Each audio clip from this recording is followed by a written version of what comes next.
tala whalapa malo le soifo si mai whafonga I talafou a le Radio Samoa. Ua whai mea alofa le tupo sa lesa I le Presidente o Amerika o Donald Trump I se longo mai le wa maulu HMS Submarine le ana tau I le tau o le Pasifika I le taimi o le tau o na lua o le larolangi. O whaeroa le BBC o le tau mawhitanga na whaia I le wharepaepae le pōna pō, na whaeroa I le mea alofa mataua I e tupu sa lesa, o le mea alofa le nei e whaeroa I le susuru malosi, o le lumanai o atunu e rua, ia ma I le whaamanuia na whaia le ri Presidente, na ia saunoa I le sootanga o Amerika ma Britania, o se whainga wo I le tutusa ma seisi lapa whainga wo I le larolangi. Whātāua I saunoa ngā taitai o atunu e rua, le maafutanga ma sootanga, maafea I fo I le saunoa ngā Trump le taua I Iran, ma le tāua o le tau fia o Iran, mai le whaia o se pomu atomika.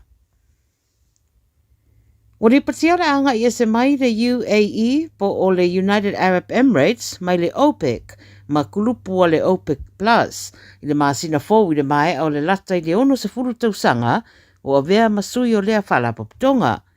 Whai mai le UAE o lana whai unga na whai o le awhesoasoani lea, ia ausia mana onga o lo whaatupula ia pea, I le whesoasoani lea le whaatupula ia o mana onga tau le eletise ma malosianga, ma I se vai mamao I le mae o inivesi na whaia, ina ia una ia I le au whai e ma whai o na ngā whatau ni maina. Toa tele le o fia le nei whai unga o whaia e le United Arab Emirates o na whamai a lātou e fōringa wa a matalava o na waaia le unga o le OPEC. O lo ta ua le BBC o le whai unga o se tūranga le reidea mō Trump ma lana whai ngā malo le sao lātou upuia le OPEC I se teime le ima mau atu ma ua ono whaale le ia atiri ai so tanga o Amerika ma le UAE. Whai loi justu singa o le anga I ese le United Arab Emirates o le alusi ai fo I marisfuru 5% o le sua ua mwhaiona maua le OPEC a meise o se tasi de o na sui tāua. O le OPEC na whaatuina la whewsara o na sfuru e atunu e 5 o Iran, Iraq, Kuwait, Saudi Arabia ma Venezuela. O whaopopo lea whai o na sui de te minei ma o le whewsara o na fitu na awaia nei ma le UAE ia ma a whairaianga I ese tutoe ai loa na o atunu e se furumaratasi I lea whalapa tonga. O le sitanga e toi titi ono pasene I tutongi o fōma I le ilevo na amata po Junior Doctors I le Specialty Trainees Union, mō le isi rua tausanga, ua whaamautu ane au noa ma le whaataunu ina o ni solo te te. Pēna ripotia le Radio New Zealand o le Specialty Trainees of New Zealand e tūrai mō fōma I ua whaauina, ai li ave o ni fōma I whaapitoa, ma e whaingoa fō I lātou o Resident Medical Officers. I le mai ala le tolu masina o whiutana inga ma le te whatu ora, le ua whaatūranga ai si tanga I tutongi, 2.5% le si tanga le tausanga momua, ma le isi 2.5% le tausanga lua, whaatasi ai ma se tutongi whaapitoa e tolu wafe, lātou te mawaina. Saunora Presidente o le Union Jordan Te Waiti Smith o se manu malo tere le nei ona ele ai mani solo te te sa tau whaia. Whai mai de uni o le ngā ruenga o lo whaatino I lātou ia e tāua tele I so se wharemai o lo o ngā rurue ai. O se tamaitai mai Saipan, sa ia whaawo atu ma whaasese na I tina mātutua I le Northern Marianas whapea fo I ma Amerika, walau ina neilo na whaasalanga e toi titi ono tausanga e wharepuipui ai. Whai mai ripote o le tamaitai e roa fo I rona ingo o Yuki, na tu inana I eisa whaasalanga ma le whaamasinonga whaitu maro Amerika, fitus futasi masina e nofu sarai, ona a fianga I le mata upo le tau whaasese, ma le waia I no tupe. Whai mai e whai ana post ma whaairoa o ia o se tangata mau o loa, e ia iso o tanga masaina, ma ia whaairoa le manuia o whaatawa inga I le Bitcoin. Pei tai sa ia whaatino ni ngā yo inga na mawaitu pei au wala whaasoritu rā whono ma tau whaasese. Whai mai e maasanio na ia whai ina I tina mātutua, e tai pei lava I lātou olo na tina, ina ia maua I se so o tanga le rei, a e muria I ai whaatino na ngā yo inga tau whaasese, ua lusi ai le tele anonoa I o tupe a le tō tele. Ma le tala muri Samoa, li putea le Radio New Zealand I le sole talaino se wharemai le titi o le Traditional Chinese Medicine Clinic I le wharemai o tupua tamasese mea ole I mo tōtua. Whairua le ripoti o se pepa o whaamtalanga ma le malo Samoa o whaeroa i o fō mai saina e patino au nanga i vai la au whale nātura ma ua tele le to mai rea matata o le a ngaruru e i le whare mai rea ma ua saunu ai le minister o soifua maloloina Samoa o waa o au salu malo o se whaeronga malosi rea o whainga whapaanga i le vāo tunu e lua ma le naunau ta inga ina ia whaare rea le au nanga tau le soifua maloloina mo le soifua manuia o na tangata. Ia o tala ia le Radio Samoa mo le nei aso soifua. Tasilima i vatolu amo. Radio Samoa. O le porokala me o le Gagaifo Faiva malei a taua savea i lunga o le Radio Samoa ua mawhai o na awi nātu ona o le fesosori mai o le Pacific Specialist Healthcare ma le tongafitia o le ngase o le fatu ma le ngase o le kanesa i fale mai e lua i Nandi Masuva i le atunu o fiti asiasiane i le upeka tawhailangi Pacific Specialist Healthcare psh.com.fj Avia maua sosa Omega ka Diana loi moa Omega ka Tagale tau mo fie Omega ka Fili mai loi le Omega ka Omega Cars, lua selau Cavendish Drive i Manukau. Po le telefoni o iwa lua fitu lima valu tasi lua. Susu mai Manukau ne Omega ka Malole keisile Omega ka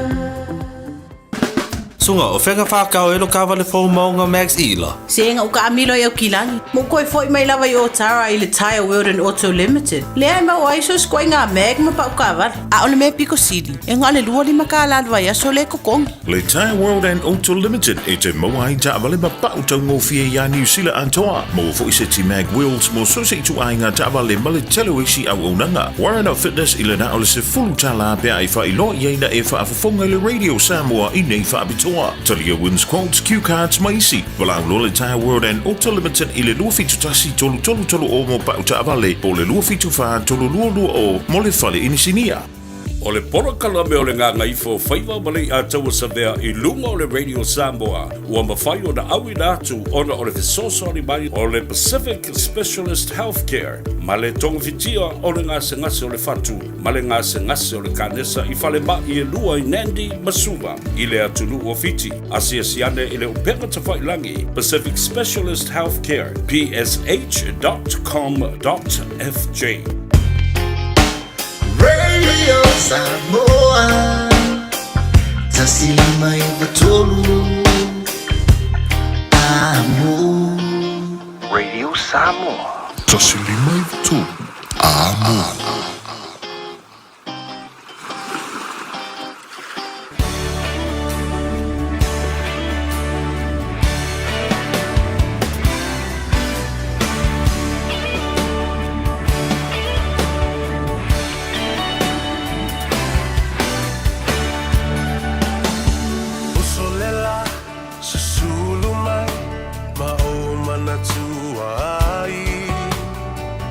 Samoa, le nu'u o te nofo ai. Pe wha pe whea, na ngalo atu o i lewa ai. Samoa, o le penina, o te fia i ai. O solela, susulu mai, ma o mana tua ai. La u Samoa, le nu'u o te nofo ai. Pe wha pe whea, na ngalo atu o i lewa ai. Samoa, o le penina, o te fia i ai. Hangi mai se matani, e momoli atu ai. Samoa, Machalasi. Hangi mai se matani, e momoli atu ai. O alofa ila Samoa,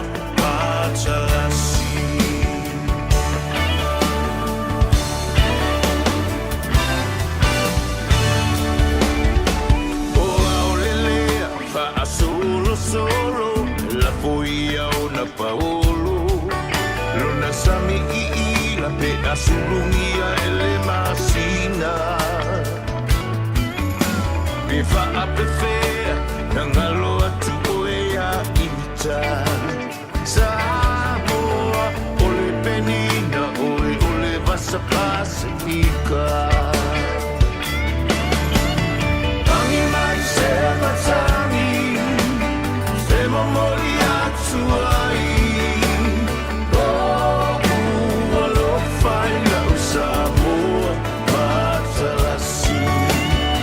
Ia, ele nganga whaalualo ma le whiwhi tele, ma le whaangai e tia I luma o le atua.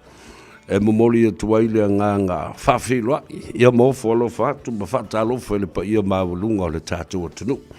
O le fo I ua tātua toi whilua, I malau lua sila whai, I le o ngā tutonu ngā le mua o le neiva yaso. Ia e maise, o le whapoponga o le polo kalame, ia o le malu I whale. Whaatalofa, ma faa whailua I atu I le pa ia lasi o le atunu I o na tūlanga wha lupe, pa ia mamamalu wha le malo, pa ia fo I mamamalu wha le anganuu. Ia, ai matua le tuu ia te tau le au whai ngā luenga tutofia le atua I whata whaita ulanga. Fia, tamam tina mātutua, lunga le apio fōlinga, wha pia fo I ma le tātou YouTube channel. Whata alo whātua fia mai o matala mai au. I se whapoponga le polkalame o le Gagaifo Faiva. O Samoa, po fea le tafa o le lalulangi. Ia, matawa lunga atua I fo I male au nanga le tofa ia fonga mua. Ia, po le ftelenga fo ia se manu Francis Ioane. Whawhiloa I whapitoa. I le tātou malo, ma stasi fo ia fonga. O le tātou pol kalambe o le malu I fale, le fale tua ua maasani e le atunuu I lona la le leitele. Wa tili matango fia I ma au le leile tātou pol kalambe. Ia le sunga le fale tua ia e mele palambo. Fatalo fatu, malo le soifua manuia I lau fionga le fale tua, o le fonga foi o le tātou por kalame. Ia, a fio maia. Whamoe moe o lo o manuia lau fionga le fale tua. Ia whapena foi le amatanga le neiva yaso I tiute ma Faiva Filima sa masani ai. Ia, fatalo fatu foi lau fionga le yato o savea le nea fiafi ia. Malo fo ile soifua manuia lau fionga ia mo ia na tutuangia le lau fionga ia malo lava uto malanga manuia mai ia fatalo fatu fo ile mamalu le tunu o whaafonga mai le nei tula o whaafengainga mawhalitua te mama tina ia o ala fo I mwhanau ia malo le soifua manuia. Ia, ta whaanga solo atu I le tāpolo kalame na mai le lava yaso. Ia, wata le whiloa I ona o le malanga tufo I Samoa o toi po se lilo I le whafonga tāpua I le atunu. Ai, o iai pēr tangata o lo mawhai o na maua le awanoa e wala au atuai ia mautou whiu tangai ia mawhai o fo I awanoa e tau te whiloa iai ia ma whasoa I le tāpura kalami. Ia, mana ia o lea tau te le lefsili ia le ia tau ona o lea lava ia le mamalu la tunu o lea e tau ai mai pēr ma vili mai ma silisili mai tūlanga ese ia it's quite good ono lesi tūlanga lewa iai ona I ainga na o sosoani iai they are now referring to ainga I tūlanga whapea o tilitilo I petuna inga o lato mo kesi ma me whapea so it is quite nice se I le whaafatai as fo I le mamalu le tunu I le amana ia ma le langolango fo I le tātou au nanga I le neitu o tele lava le sosoani. E mafua tūlanga na e mele, ona o le whaamalia ina o loto mawhina ngalo le tātou tunu usau tau ngā lulue. Ma lātou whaatuatua ina ia le advice ia po lau whautuanga fo I tu inatu.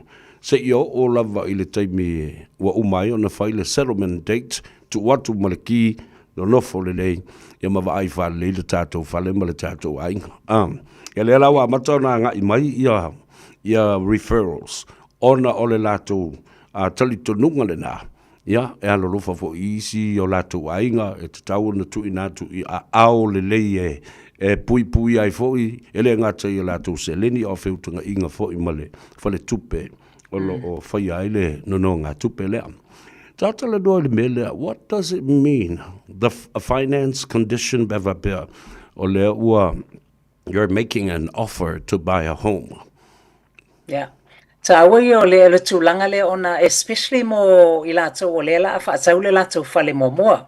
If this is your first home, or regardless whether it's a first home or investment, O le finance condition, o le tūlanga lea e te tau lava mātou te, I always advise people, whether you've got the cash to buy, e le mana o mia se loan mai le bank, e te tau lava o na iei se finance condition, e wa iei le si ai ngā na mātou whiangai, just to illustrate the point, they had cash, wa e le mana o mia la se finance, so they came to me, I said, look, make sure you actually put a finance condition on. So thankfully, the real estate agent, have they put a condition on?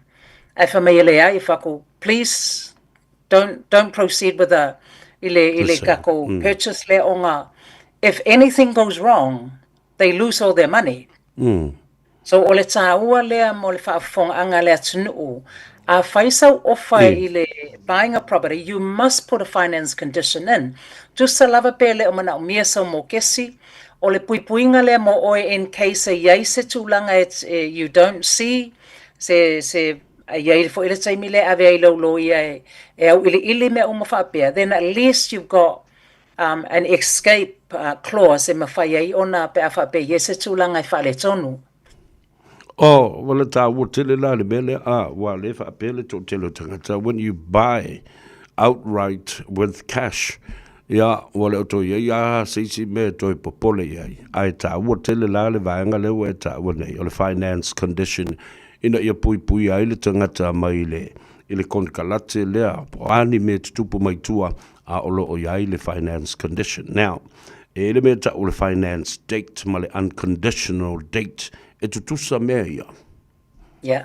So ua fo ile o le fasili ona ia le confusion le ia le mamalu le tunu o le finance date ia o le kusa o le aso le e ka ona satisfy umai pe faamalia ina umai lava ia vaenga ese o le finance only. Pe afa pelena ave se tatou application i le bank o le aso la le usually it's about 10 working days from the day you sign the offer.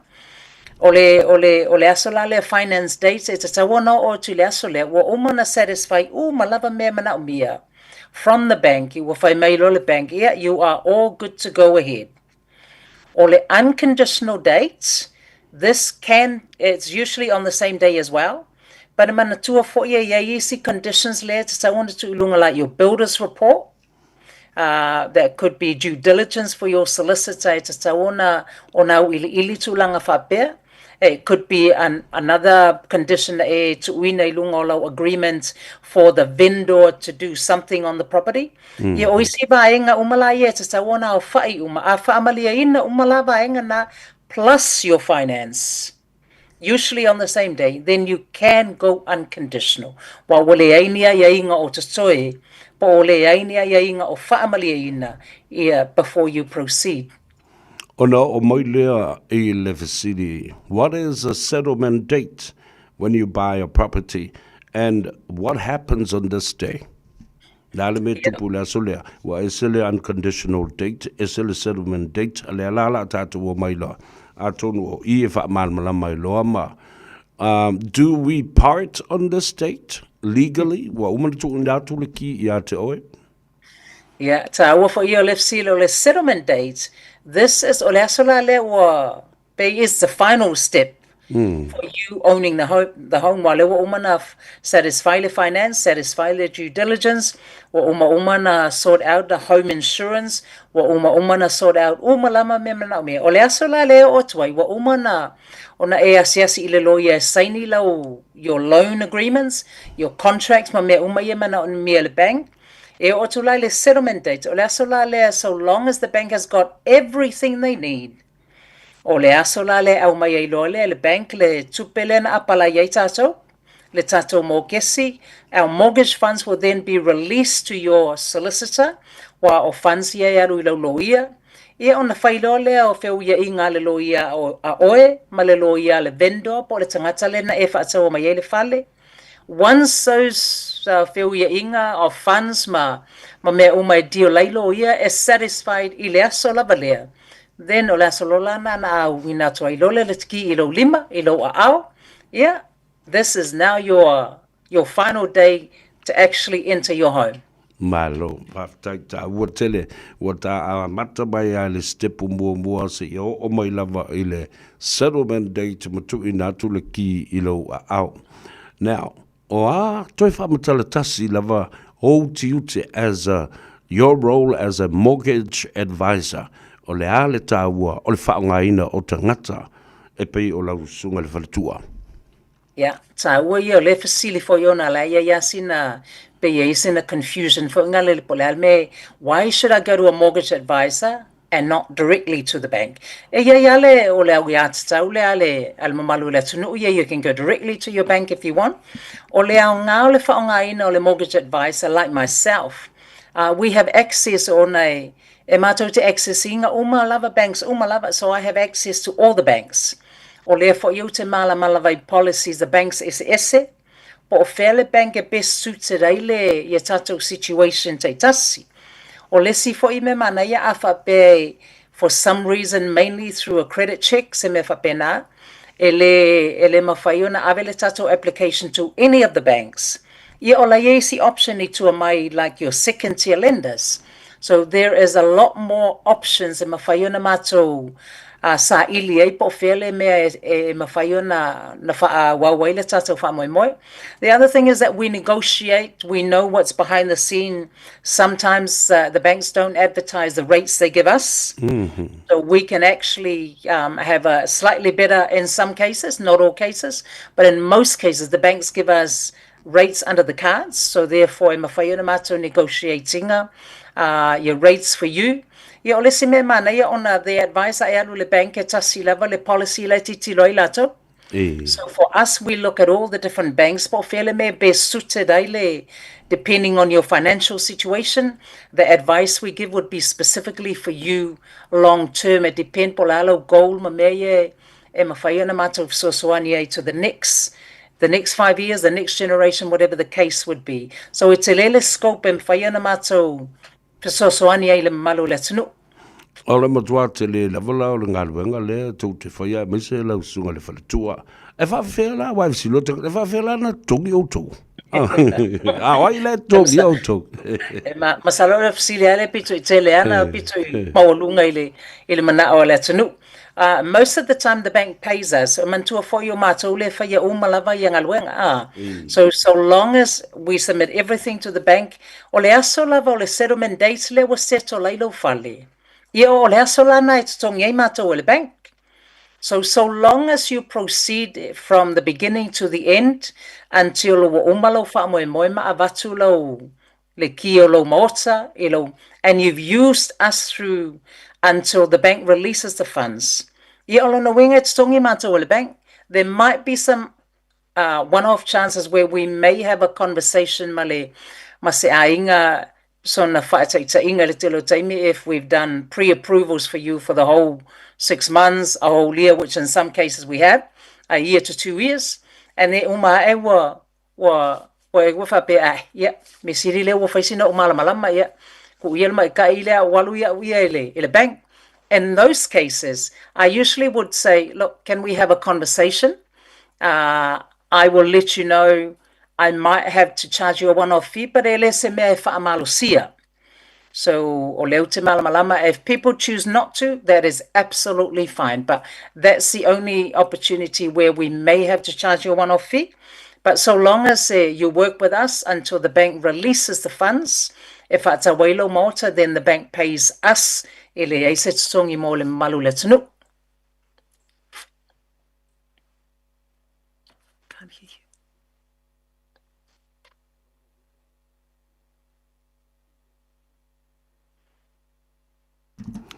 Yeah, lena olona winga. It's a two-way street.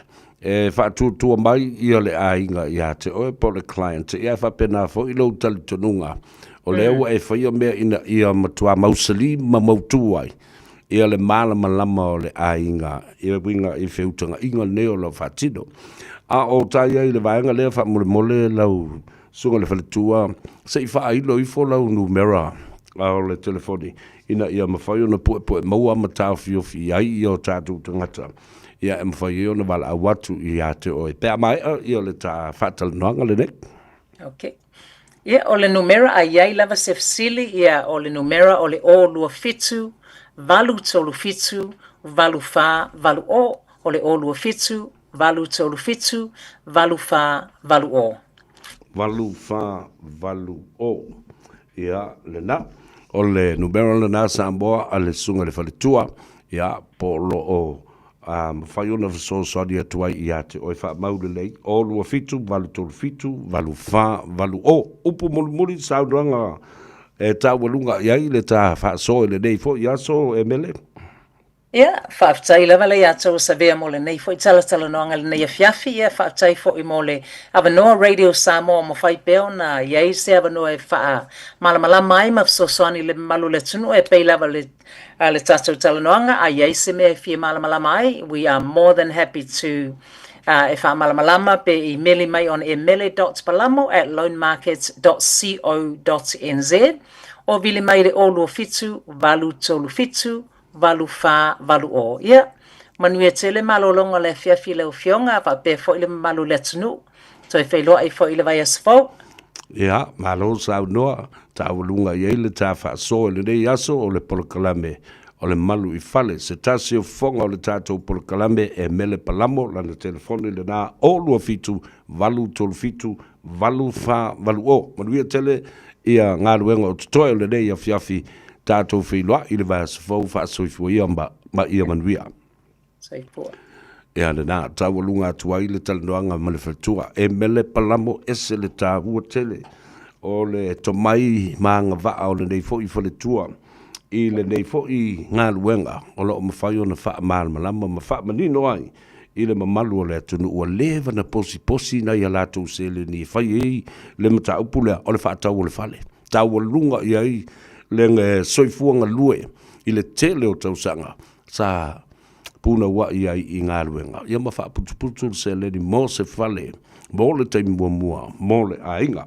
Au leo wa anga i mai leo so ia Thomas, o le li pule o le tātou company o le Builders Blueprint i au kilani nei New Zealand. Ia ma o le li i kamuta o le tufunga, ma o le tāu o le ngā luenga e whatino e nei fo i tamali. Ina ia mawhai ona sila le le iai ia le atunuu. I le whaatino ina o le ngā luenga ina ia whaamalia ina laufina ngalo. Male se le ni e whao ngā e whaatino ai po se renovation, po se mea whaapopo i le whaatino ina o le ngā luenga. O le whauwhale. Whatalo whatu Thomas Malole soifu manuia. It's been a while, but always a pleasure to catch up with you and see your very handsome face, my brother.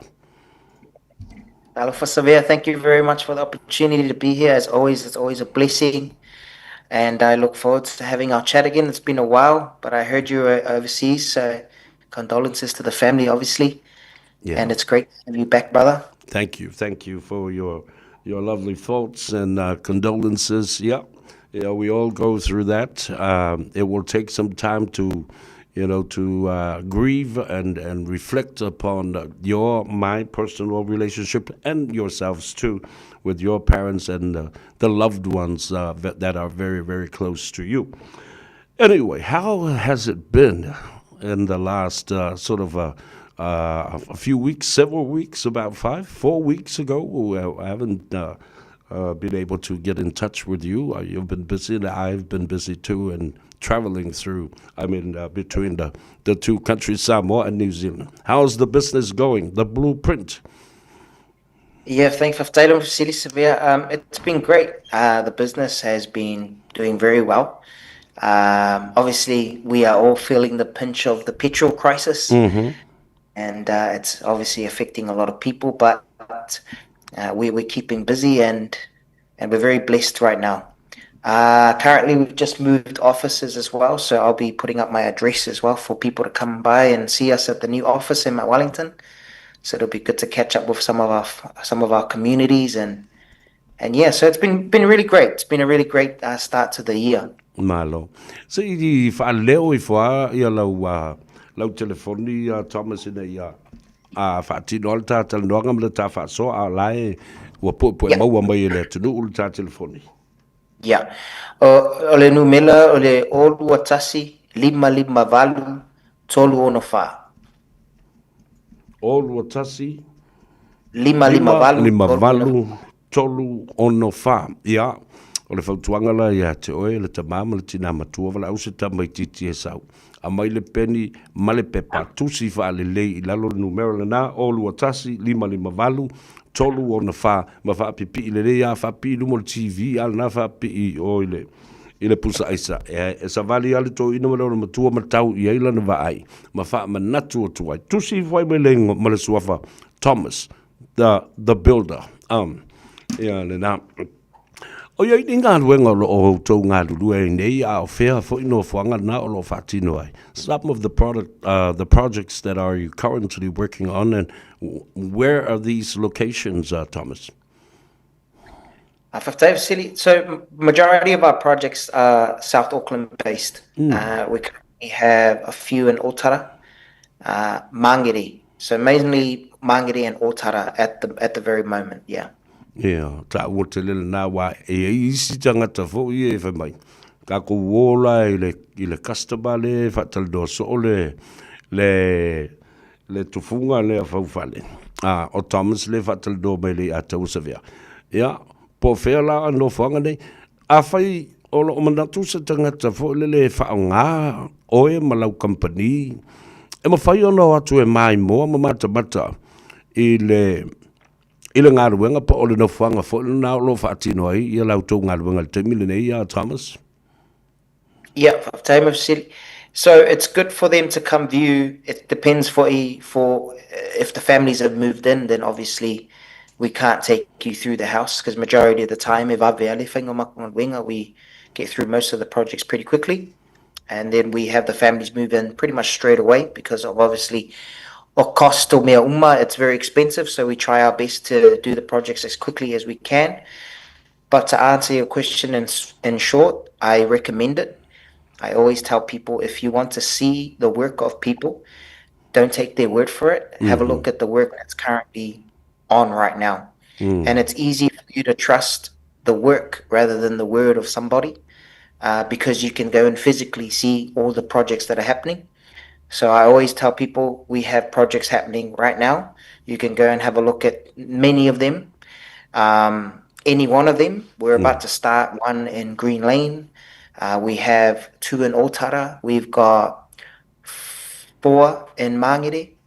So any one of them, I always tell them, if you want to look at renovations, go to the ones in Mangere. If you want to look at minor dwelling, go to the one in Otara.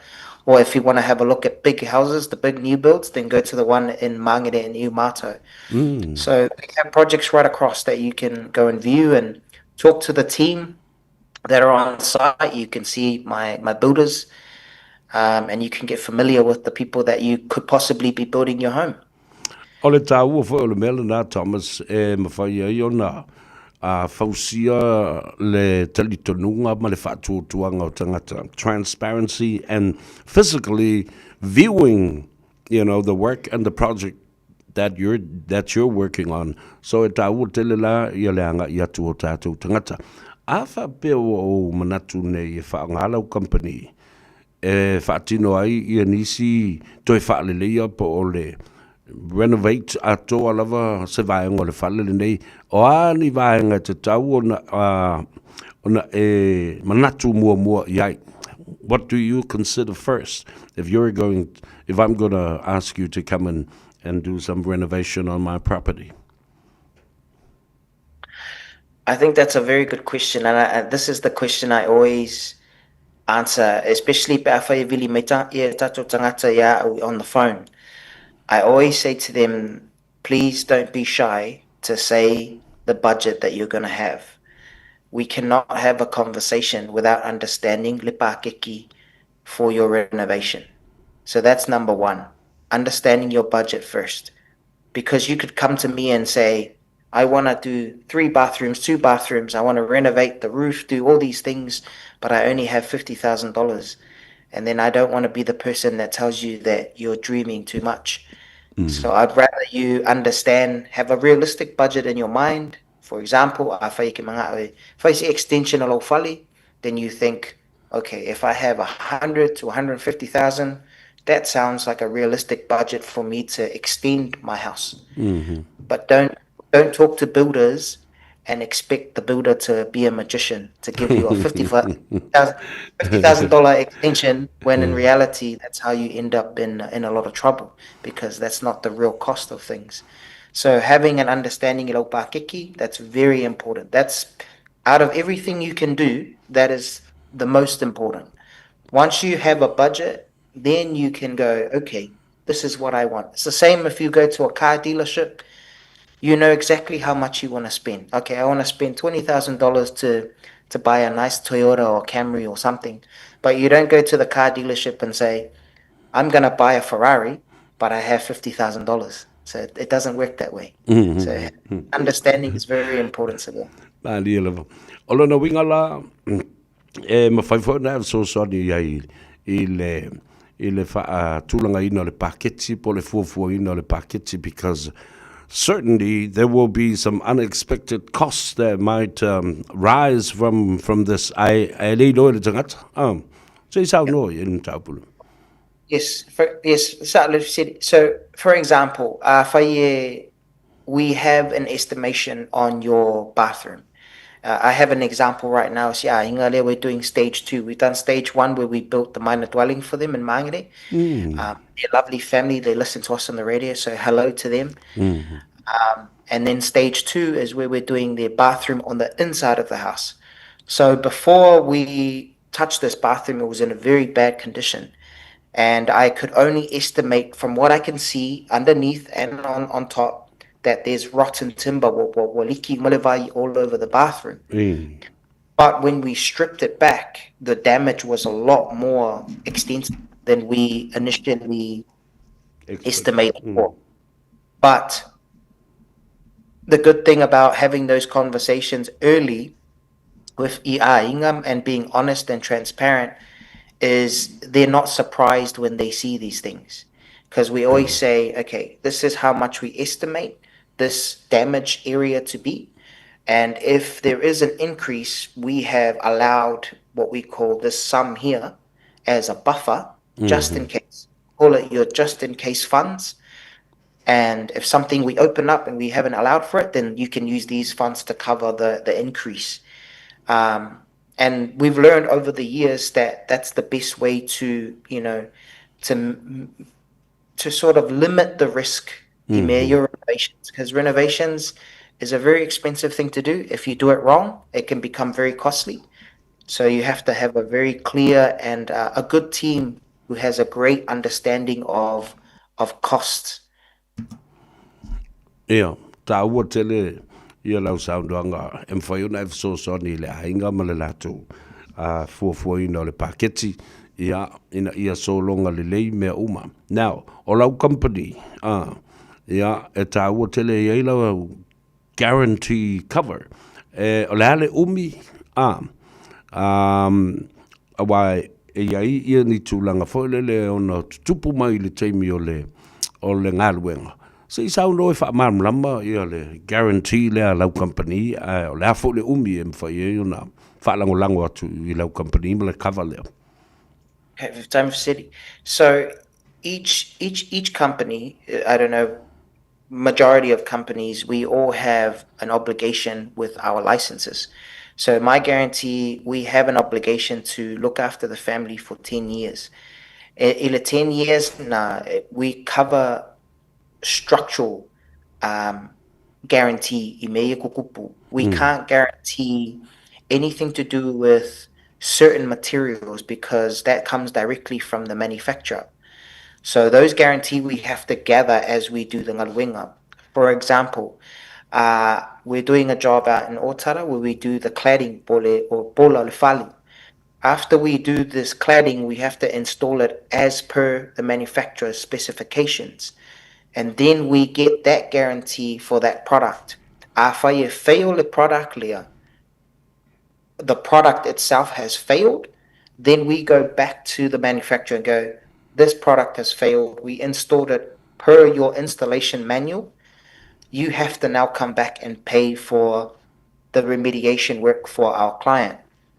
But if the problem is with us because of the installation, we have to go back and replace that cladding at cost to us.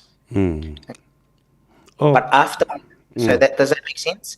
So it's not just a one guarantee over the whole lot. There's many different little bits that we have to gather. That's why I told you before when we had our discussion a while back, you have to have a very good understanding of all these little clauses and everything. Pieces, And there's a lot in the construction industry that a lot of people don't understand. And that's what I like to explain to people, that we do this, we have to install it this way.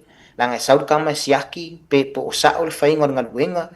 then we give you that guarantee. But there is a 12-month, what we call a 12-month defect period, where after umalangal winga will be handed over to you, and that from that date we have 12 months where we have to come back and fix anything. For example, we've gone back to a house where there was a little bit of paint on some of the windows, a painter. So we have to go back, clean it all off, make sure the client is happy. Sometimes le hardware we go back and we fix it. So just because we're umangalwinga doesn't mean we just run away and then that's it. You can always call us. We're very easy to get a hold of. We have an office here in Mount Wellington. You can come see us. So it's we call it the aftercare process. Umangalwinga, then you go through the aftercare process. Fantastic. Ole ta telefoni le da I le whaafonga mai Samoa o lua tasi 555 tolu o na wha. Toi whaafonga numera. O lua tasi 555 tolu o na wha. What a real professional, Thomas. What more could you ask for? Ole whaafonga le tunu I le tūlanga ole o Faiva. Ole matua o Faiva mara le whaatūfunganga. Ole fausia o se fale, pa ole toi whaale leia ma whaapopo o seisi vaenga. Ina ia whaamalia ina ia le fina ngalo le tunu. A ole mea ta uai. Ole ngangana o lo mwhai e o na whaasoe lo tātou wa tunu ma whaamala malama. E au fia ai matula whono ole fausia ina o maota malawa. Ia po le whaapopo fo i o seisi vaenga. Manatu tawa lunga atuai ia le ta whaaso le nei aso ai momori atu le nganga whaafitai. Ono le taimi ua whaavanoa. O te lo foi, i aise teipi o la aval au atuai ia le tō tele o le atanu. O lua tasi, 555, tolu o no wha. Mo le sunga a Thomas, Builders Blueprint, New Zealand, I au kila ni nei. Upu muri mai lau sunga I le rii o le matua o Faiva o whaatufunganga. Ole kamuta mo mauta malawa le tunu. Yeah, Faftai Lava Severe, thank you so much for having me on the show. It's always a pleasure to be here. And if anyone needs our help or needs advice or just rings us up to have a conversations, which a lot of them do. Yeah, so it's very fun to have. Please give me a call on 021-558-364.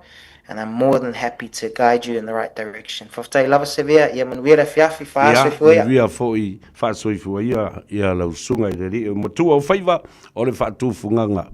Ia ole fausia o maota malawa, po le toi whaaleia fo le sunga a Thomas. Ia ma le company Builders Blueprint New Zealand. O luatasi 555 tolu o na wha. We'll catch up again sometime next week or before then. Ia manuia tele ngā luenga o toia le nei a fiafi whaasoifo ia. Soifua. Ia le nasa amo tāwalunga tuai le tātou talinoanga. Ia ma le tīma malu I fale. Ia mai atu ia le fionga le fale tua ia e mele palamo o lan telefoni le nā o lua fitu, valu tolu fitu, valu wha, valu o tusala o e mele. E taha pena ina le finance. A ole sunga I le I matua o Faiva po le li kamuta. Ia Thomas, o ia e whaatino hina le ngāruenga, malana au whai ngāruenga. O le tasi lea tamali, e tala voulu tangata, au le leitele, au o mata bata, I le whaatino hina o ana ngāruenga. Ta o wasiasi ai, mai o te whai atu ai, ia le tau te wawa ai mai nei ai, ua pei o se pālangi I kamalo, a o le ngangana ia, I le tātou whasoa I le ngangana Samoa, au te whaafitai ai ia lea fo I tamali. I le tau tutu pēr malalango ina ia whao ngā le tātou ngangana. ia ma le sila au li i le au fia lo ia ma le au fia fo ma i ma le au fia profesa ma la ko fai mai ole atu nu vale le lo ia vai il palangi le me va tu fa fonga le tu ole ngangu ai ia ma le fa sa mo mai ai ua avea ma fa mianga mo le tatu tu numero na le sunga Thomas o lo tasi lima valu tolu ono fa ia mala au ia take me to have a no hai la tato wol malo longa pupu tato fo i mai ia ka ko sparo kui fa le me yo me fai pele ale fola kui ko ma me fai pele e ka ko popo fa le lo la ia fo i mai ta mai le malo longa le au le pungisa fa ape ona puniti ole la Wow, le langi, o le tingu fo i ele. This is your boy DJ Siwo, this is my uso DJ Dave. New remix, enjoy. One for the money, two for the show. Clap your hands if you got a bankroll. One for the money, two for the show. Clap your hands if your money ain't cold. Let me get that. One for the money, two for the show. Clap, clap, clap, clap, clap your hands if you got a bankroll. DJ.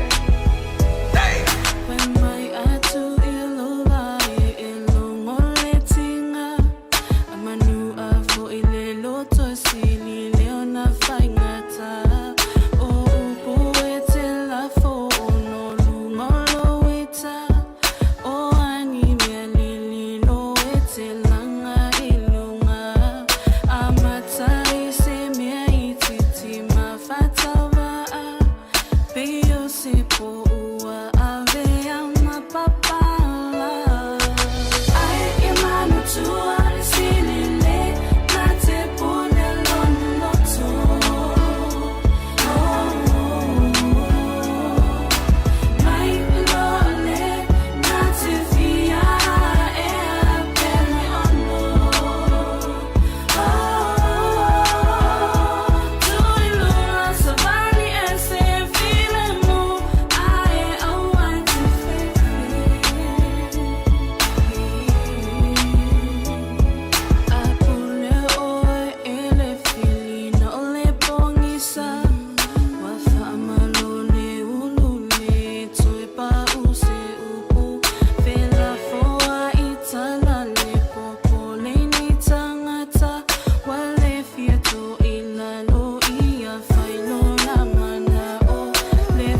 Talo for Samoa og Mr. Cowboy Lenné. Far for funger med mig, mor, mig bær i Radio Samoa. Yeehaw!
DJ. Let me see those hands, let me see those hands, let me see those hands, let me see them, come on. Let me see those hands, let me see those hands, let me see those hands, let me see them. Let me see those hands, let me see those hands, let me see those hands, let me see them, come on. Let me see those hands, let me see those hands, let me see those hands, let me see them. Let me see those hands, let me see those hands, let me see those hands, let me see them, come on. Let me see those hands, let me see those hands, let me see those hands, let me see them.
DJ Saga. Let me see those hands, let me see those hands, let me see those hands, let me see them. Come on. Let me see those hands, let me see those hands, let me see those hands, let me see them.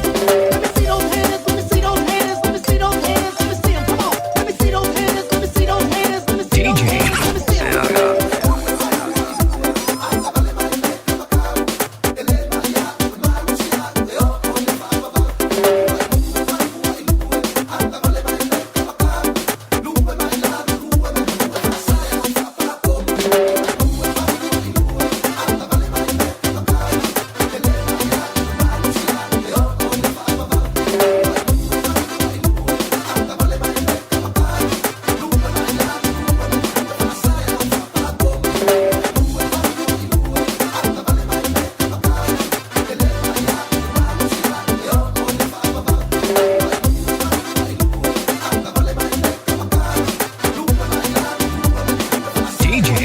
Saga.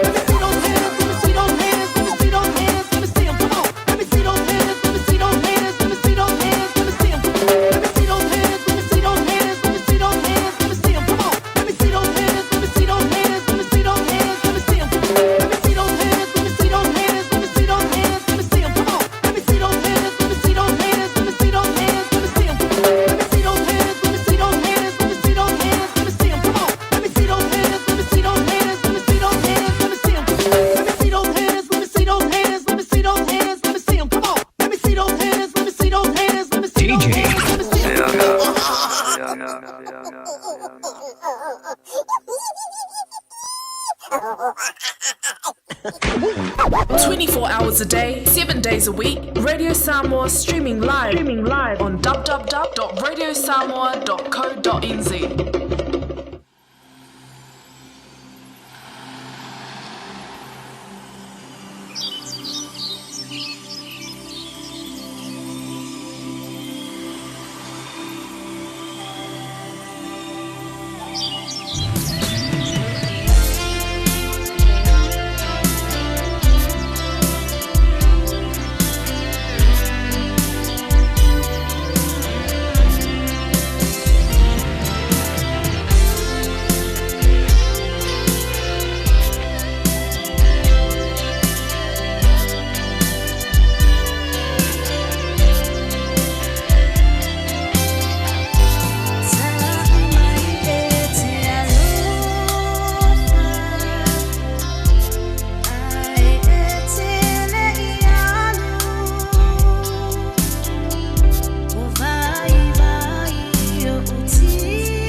Ea, le da, pese ka ma whaafianga su I whiwhiloi o le manava o ngā luenga ma le Gagaifo Faiva o Samoa. I New Zealand nei, ma Samoa, ma isi fo I atunu o le lalolagi o lo no pia I ai lo tātou atunu.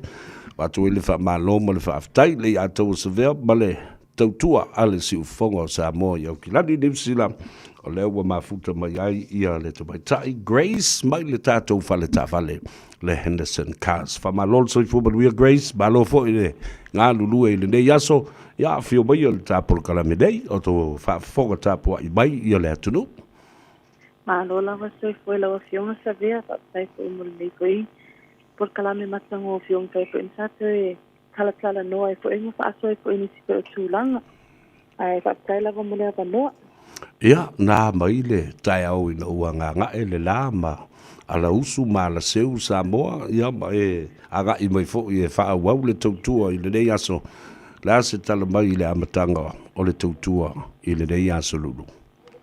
Whaatai lava male whaafasili e sa matango fie lava le nei aso le alofa male anga le ri, ia sa whai lava sina pisi o le nei aso le anga i mai fo i nisi fo i o se tātou atunu o i whātau wina la te ka avale ia mawhai fo le application ni ngol finance. Ngalo. Ia sa matango fie lava le nei aso ia matango fie ko le tisuru mai le la ia ma whai lava sina pisi o le nei aso le fo i whatu a pau au na isi tia tu fo i le pisi mai fo i le nei afia le tongo whai fo i sina malo ronga ia se whaau au ai lea se tasi fo i le tu la o na malo lo fo i lea o ngā duenga le nei aso.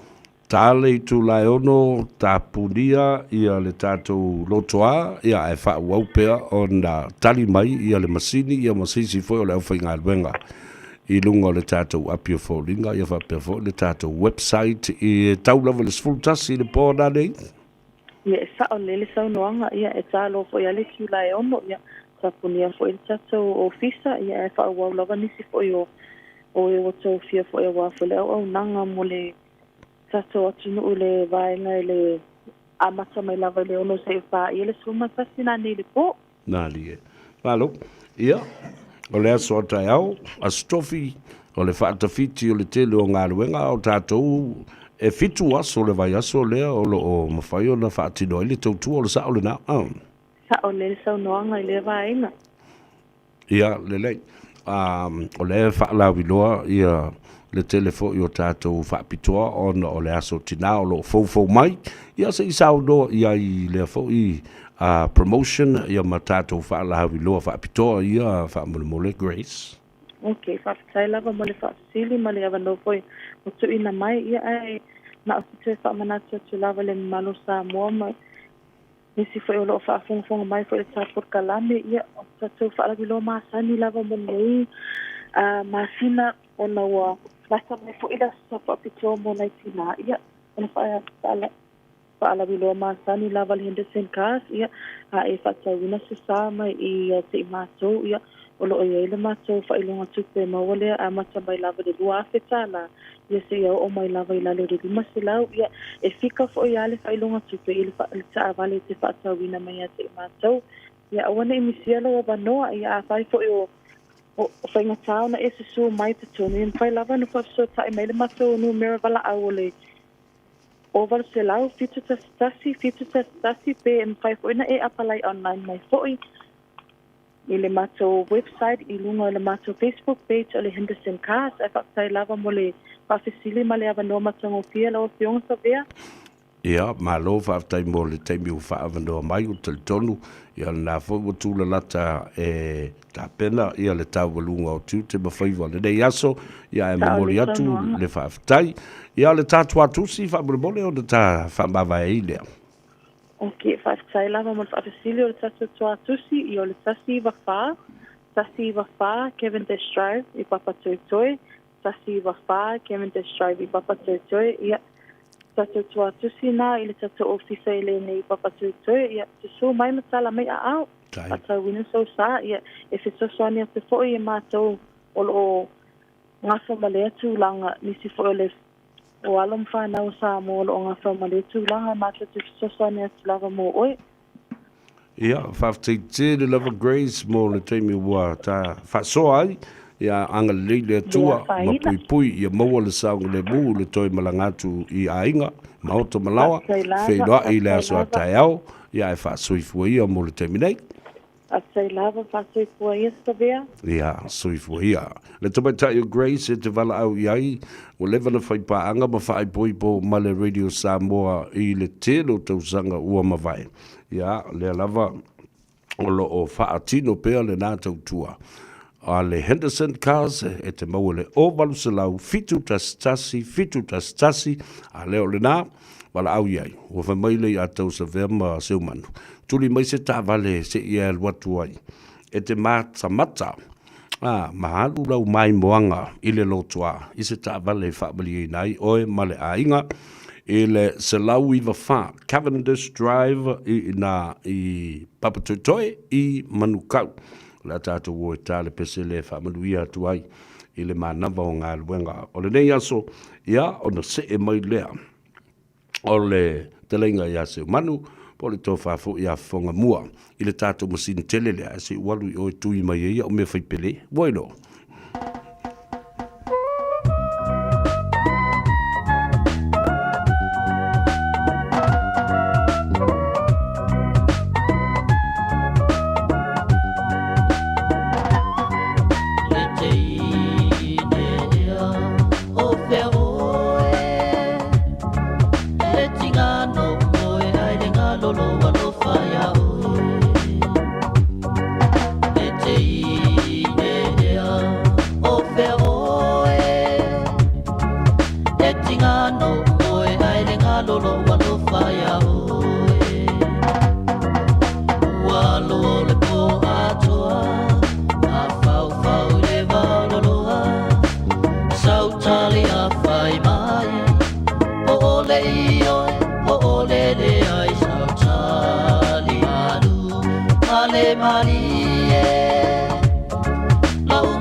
E la le le faa ole ole E mata ata ata ai tumo I le tau faa se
Ia, toi whatalo whātu I le nei tuli manu o le maia.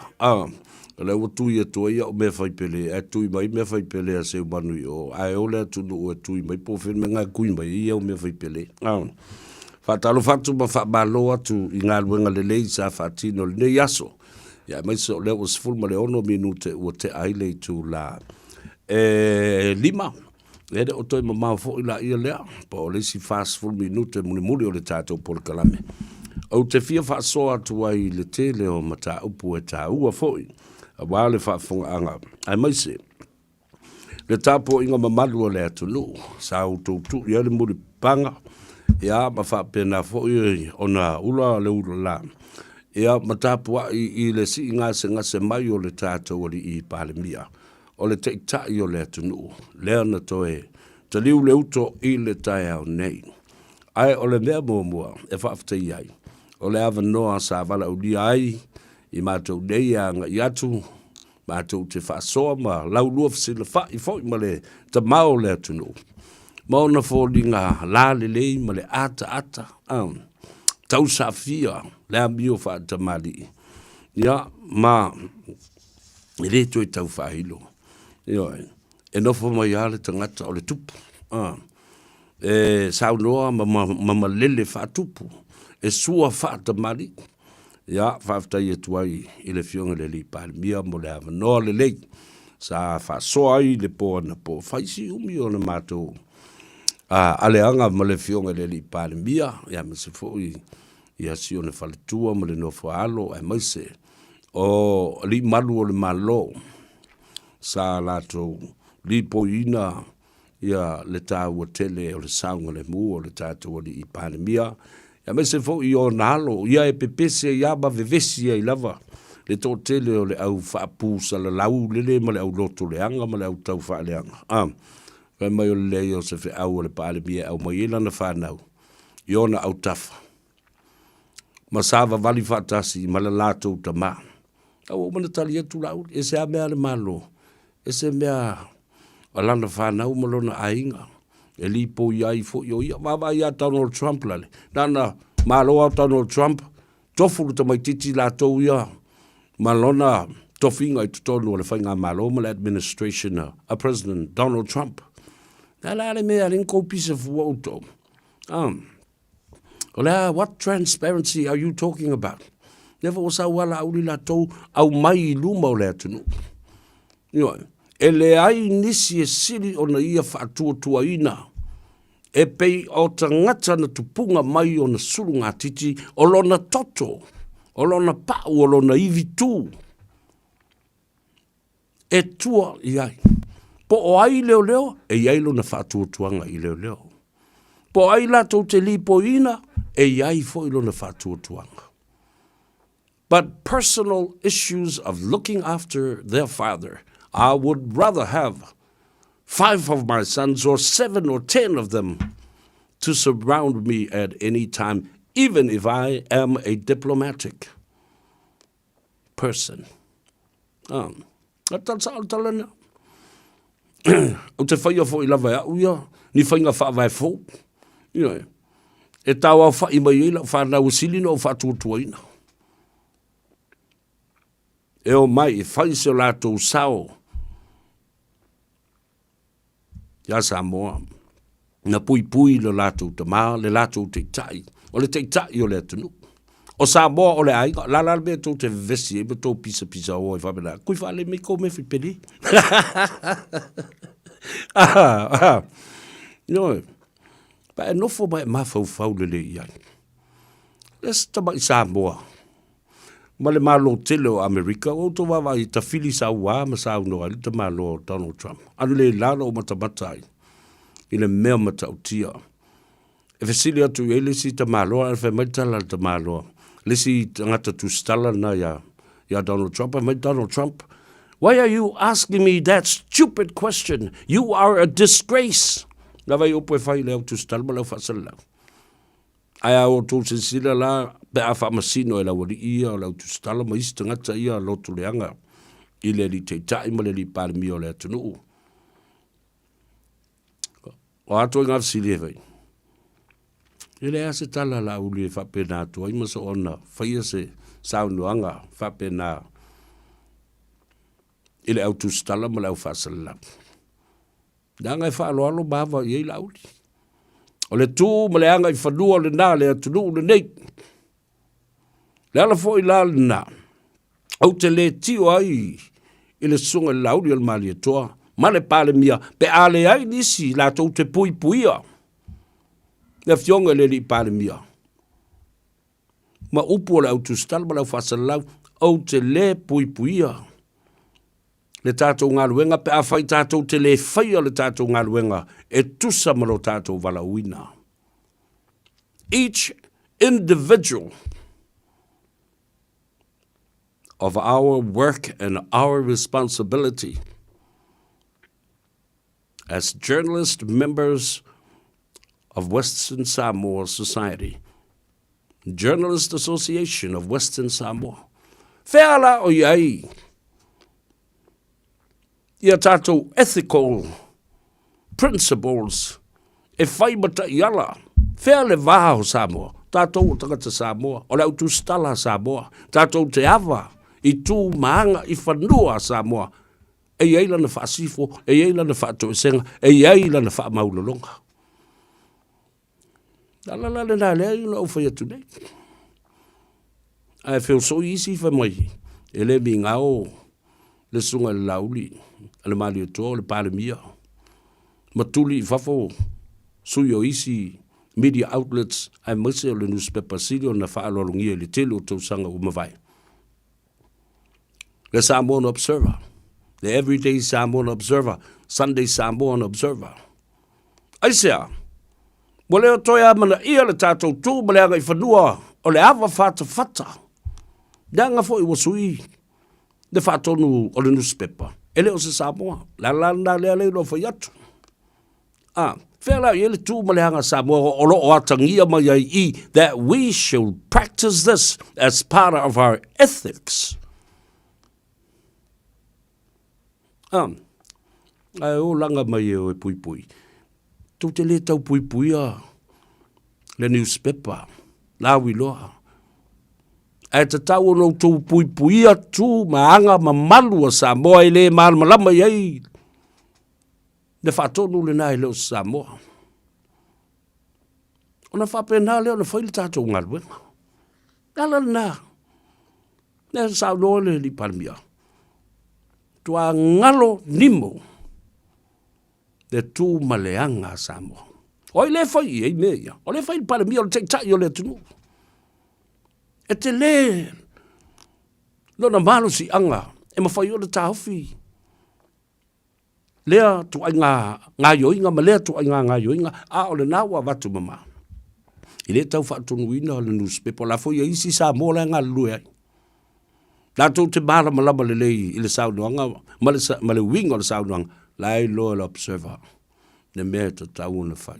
Te leo whai atu e mai e ifo mai, ia te hau le pale mia, ai tau te iloa le lei le tū ma le anga i whanua. Mai le whai ngō fie, mai le whai ngō fie, tū la ia se sui, o le newspaper ma whapea mai, lau a fionga le li pale mia, ma lie lea whenua lo whina ngalo. O ani pe whea na tūlai mai le teimi o tuana i atu. Mātou te hawa tele i lau fionga le li pālemia. Ma ua mātou tala no ina le tā ua tele o le tātou vāna nofo. Ina ia wha le lei. Masolonga le lei lo tātou vātapu. Ia wha mangalo mai le lei tū o le ngā ruenga. O le autu stala man newspaper. O tō wawa ai le whaingo fia le mea. Ala a kosoa, i whea kosoa ku i le koso solo le awala. Nā me le whai ingi mawhau whau, ma tu ilo lo loto lau tau whautanga ma lau tau whaatōwhala inga. A whai ua pūlea e tangata ese, ma pūlea mai whafo, lea au nanga tā ua le atunu. Ona tūlei matangi olo, nisi o tau, o matai Samoa.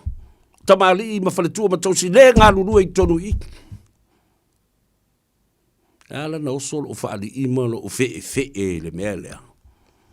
Nā matua momo lo loto i le whailo inga ma le fionga i le li i pāle mia i le poa na po. Mai le pāle mia, lau fionga le atau sa vea asiata, ma asiata, tupai, tā whea mali. Lau fionga le ota. Ua tau masani e momoli le savali ma le tō whaa le atunu. Ua tau masani le vāna nofo, le vāta ngata, le vāta puia, le ava whata ma le ava tuli. Awa, o se whata ita inga le anga le mele le ua tū lai mai nei. Ua tau tutu i le saolo tonga o le autostala o le vaelo na wha o whainga mā lo wha te mokalasi. Aia, e wha vai i lunga o le ava whata ma le vānu nofo o le anga nuu o le tū ma le anga le atu nuu nei e le wha vai le nuspepa lea. Ma tātou umolo whai le ngā luenga lea. Ala me ole mfoi ona tātou tū e pui la le fionga le li palemia. Ma wha o ngā i ai le tātou tū ma le anga i whanua o le wha alo i le wha alo. O tau sitsile. Nena, o whala ia le talanoa i ai ma, talanoa ai le mata upule ua vātua. Awa, ele o le whaatasi e lea pe whalua no vātua. Ai le i sink lava i tutonu, ma mā ngoto i tonu o loto ma whatu mā nganga o tangata ia. Neu tai sea i, ua pei, ua vane le awa noa, ma le sao le tonga wha le tūstala, e ti nei ai mata pē, le tā ua o le tū ma le anga Samoa. Le spela i tonu i le whaavai, ethical, morals and ethics of our work is based on our culture, language, respect and love. And that sacred space, ne va pa ia ma le va nonofo. Nan me ulem for you in the practice. Why haven't we put that ethical into practice? Yeah, as I say, ai la si fia ula vale i le mele na, if you're debating mata upule ua vātua nei, whether in English or in Samoan or in any other language, come on, bring it on. You know, o tau whātua nai, le tū ma le hanga i whanua ma le whaaloalo e ave, ie ua talawhia ngai ai. Asi wawa ie o ale pāremia, o tau le mi ngao iai. Yo ile au malu o le malo, ai maise la wali ie. Le li leo o whaingoina ne ia whalawasi. Pa o mai sa vili fo i aangi lolo matangi. O mawhela ma mawhiki makalianga e kua. Se li leo falawas. Ma le li leo o fetu junior mai fea. Vai o leo ufaingo. Meo ta maiti. Meo ta maiti. Ye le ilai se pidi lua me fai se pidi. Polo. Ale wo fai atu ya o lua. O lua isi tangata. E te tau o le tau nuu loi Samoa ta loka lo ma o lua.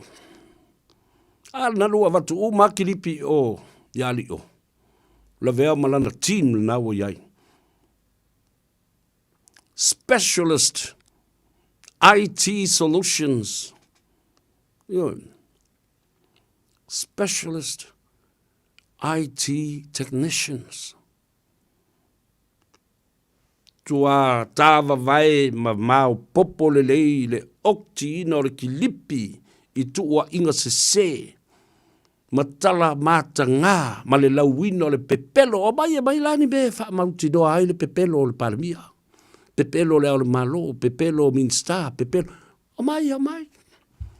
Au mai ni mea o lo, wha mauti doa ai nā mea i lumai. Wa lero wha tunei. Na umona sa sauno mai le paramia i lauri ia. Memu mai pe i nā, ma valo mai ai pea.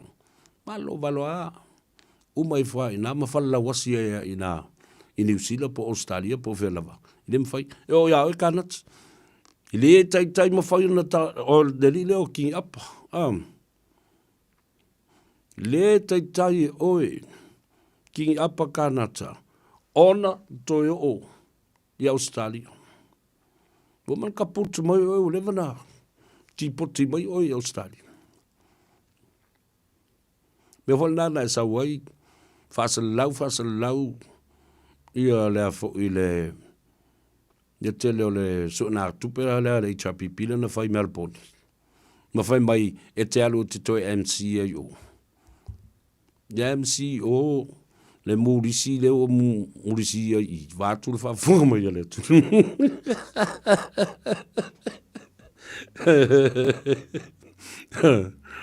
na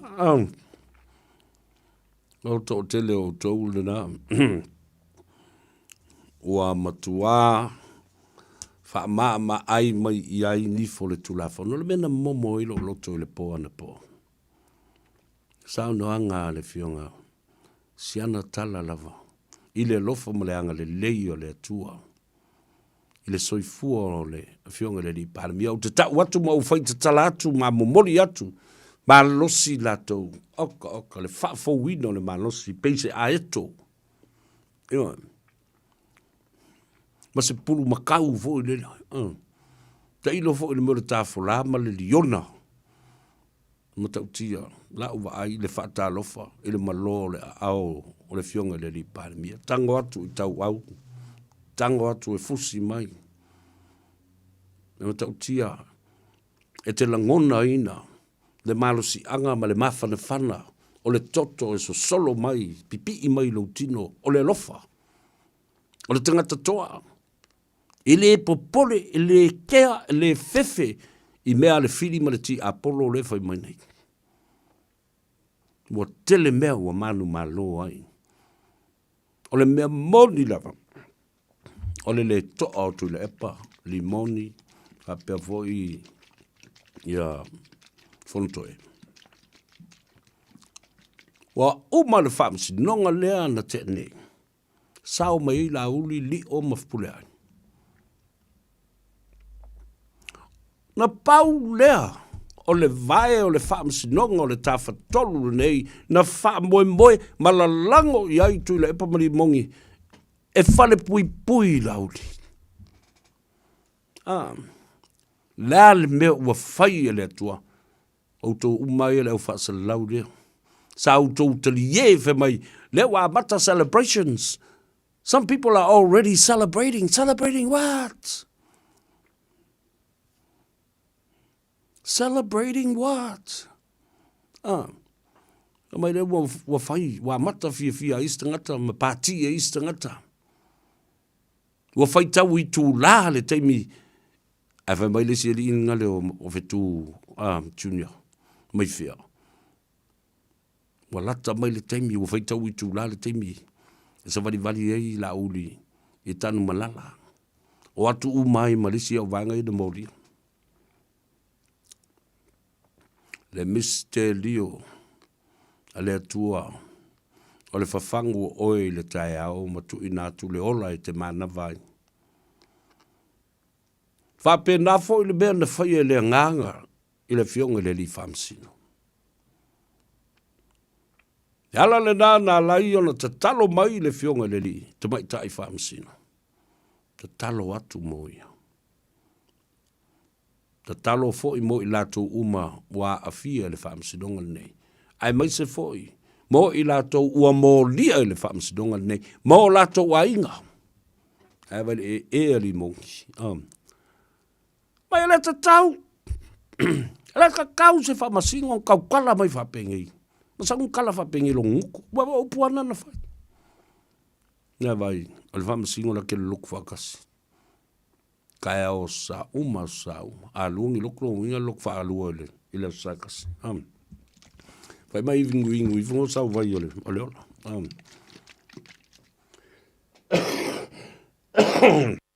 O le sua ya tuala. Ta wata upa utino. Malfaltu ya Pekas full total Lappington Road. Angale ai le vai de se mangua me kua i o ka akia la vai le fulu. Ina ua teia mai Samoa ua mai atu le pēu wha ma vai o si o mātou tina. Ala nā le tōtu wha vai mai ai. Ni mo ia, alo mo le manosi mo le leo. Yo. Ai se manu ana le ai. O lau ke ka kia kia. A ue le stangata ma i le masani o na yeini ma i lo tino mo. Mani manu anga po a lava ni mea. Manosi, am tua malo kia. Ai o le tā ua le nā langa sa wale tau malulu la tau o le suinga fo i o le tala le tau le vevela tele i a leo o anga i mali mai lava le malulu. Wai fo le whalitua ia Pekas full total Lappington Road i nā avesau vai. Anga ia ni o ia nive ma lia ia whape volta mai tai o Marita. Luas fuma le lua Templeton Place i nā e Glendon i Monroe. Ia le tātou tasi market nali i Mangele. Ia whape fo i le Grand Market i West Auckland. Ia ma le tātou Island Food Market i te tonu o Avondale. Nā, malo atu le sunga Bavish pina ua sui ia le auna po tangata fau na ua whatawina le nā fo i ngā luenga ma le nā business. Ai, momoli le nganga whaftai. Ia i lātou o Board of Directors o le tātou company ma le whanamai o le Pacific Specialist Healthcare i te tonu o le malo Fiti le ngate le whanamai i Nandi ia whapena fo i mo le Pacific Special Healthcare Hospital i te tonu o Suva. O la tau le nei ua mawhai o na whaatupeina ma au i nā tuai le nei polo kalame tā ua o le nganga i fo Faiva. Ia ma mea o lau tutupu i te tonu o le tātou o tunu.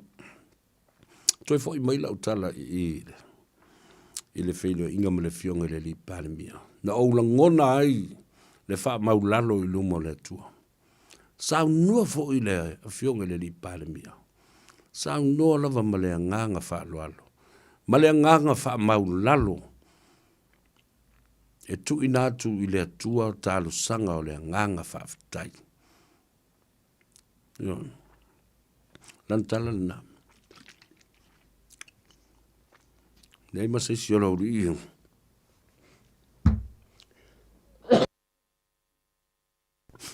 La tali tonu i le whai unga na whai e talasa. Matua pētalinga i iwi mata. Le ai masa isi e fia whalongo. Whai tātou tue whatalitari la.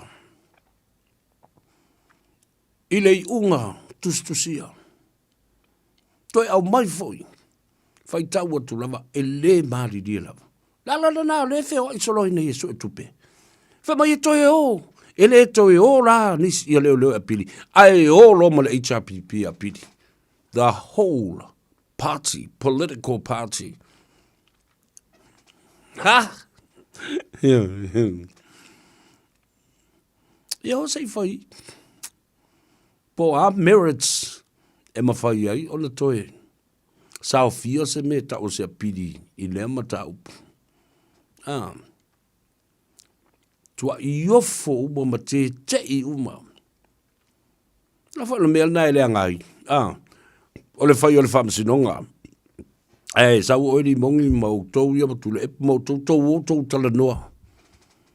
Wa au mai ilunga au tau lava evidence e au noa. Ma le sua ina le lei o nā mata upu i tatonu o mauri mau.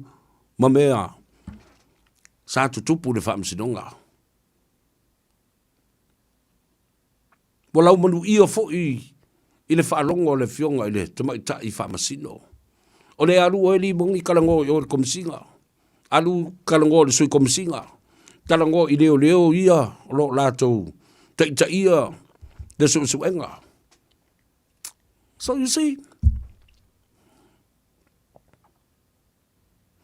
finding out justice is now in jeopardy because of your stupidity.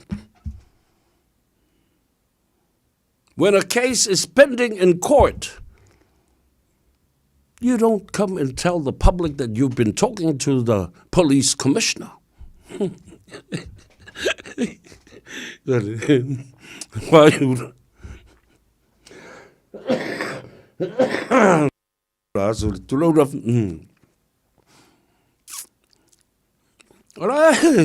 Ela é fai de famsinonga. Ma fa tino ia suenga. Ale sa ufe mai. Na vili atu batala no mal komisina na po. Ana nei fa mai o te sau. Yo, se va vai. Tengo ngo fa ko fa le hanga le famsinonga. Awa o tau e ona ia le tanki. Si o kau leo ak foi fa kuila e pa fa penga wa o longa fa fa finge fo de le ko inga o so ma walunga e lunga langa langa soprano nga yo la be la nga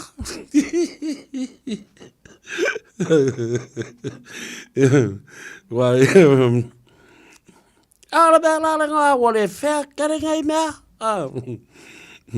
ala me la te atai la wori I fatal no ina tu le pa ma wale o ange whakalango kou kama. Ai whakalango kou kama. A wafo yo o tau ana ma o tau fasili whaavale valea na. Tau te fasili with the intent. Ia au mai se tali e whaaleanga mai ei e tuila epa. Ia se mata upu whaatatau le palemia. Ia le ala o mana whatu ele whaamsinonga. If I ever, peo le ao I fo ele ki ngā, ia lang kamai kiki fo ele wakangi. Mai come here. If I ever hear you again and those words come out of your mouth, I'm gonna make a puka on your mouth, eh? Le nā. Tautia le mea na tupu an lela. La unga le tupu o King Salesa le tonu o le malo tele o Peletania ma tua I fai le leilea o inga o Donald Trump ma le maota pai o senate ma le konkalesi. King Charles III of the greatest British Empire ever and the Commonwealth's head, or the head of the Commonwealth states, King Charles told the White House, the House of the Senate, and the Congress, it was amazing. In American politics today, King Charles III of Great Britain addressed the White House and the U.S. Congress and also the House of the Senators. King Charles says he actually talked Trump and his administration a great lesson about democracy. Na matua ia o le le le tupu. Ai matua pu no fa le Donald Trump fa longo. Now na uma o le fa yopu tu ba lunga tangata Republicans la tu te langoina Donald Trump ma pati.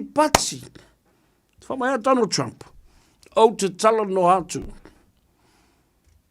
Ina ua mai ona sainia ma fa vai. Upu fa vai o le malo America. The Magna Carta. The Bill of Rights. Fa mai lo maletala te malo. Democracy. Peace and harmony in the world. The importance of the economy and the environment. Mea umaia. Nā le tutu longa tangata pati toi fai mai lo ma le tamaloa. Ma lele le tupu fa mai. And with my Christian faith, ma lo tali tonunga fa kerisiano. This is the anchor of my daily inspirations. O I e taula malolo iai. Musunga aleanganga ia te au iaso te tasi. E fai matayala becomes a guideline for us all. Not only personally for me, but to bring our communities together, our international communities together. Alan mele fai Donald Trump. Ale tau tau tia. Ia tutu lunga tangata Republicans ma le maota atoa.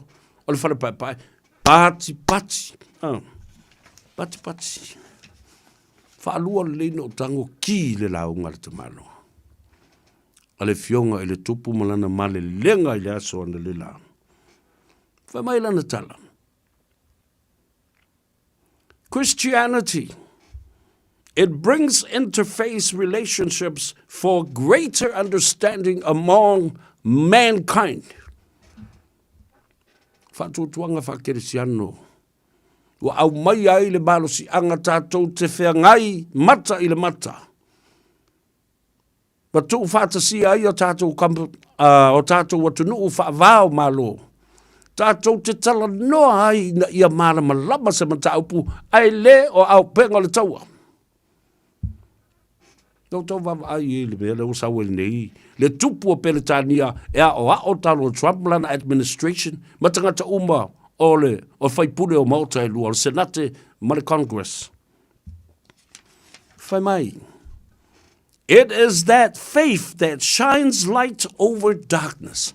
O lo whātua tuanga whākirisiano le nā wasuluia ai. Le pongi sa. And to bring respect to each other. Ma ia whāfoi mai le whaaloalo. O leisi tangata, o leisi atunu, i leisi atunu. Ina ia maua le while mo. Tala no for the man lo le Northern Alliance. Le NATO. Le ana whaaleanga nei Donald Trump. Ai whai mai le tala ale tupu. Fia tausanga watona iatu. Ina ua wala a watu le malo Amerika. Ile United States, ile malo o le taupulenga. Na mātou tutu ilunga, tau au ile tau au, so tau au, ma mātou o mai. Democracy, and there should be checks and balances of the systems. Tele o mea whale tonu teimile nei. E winga, ile demokalasi a Amerika.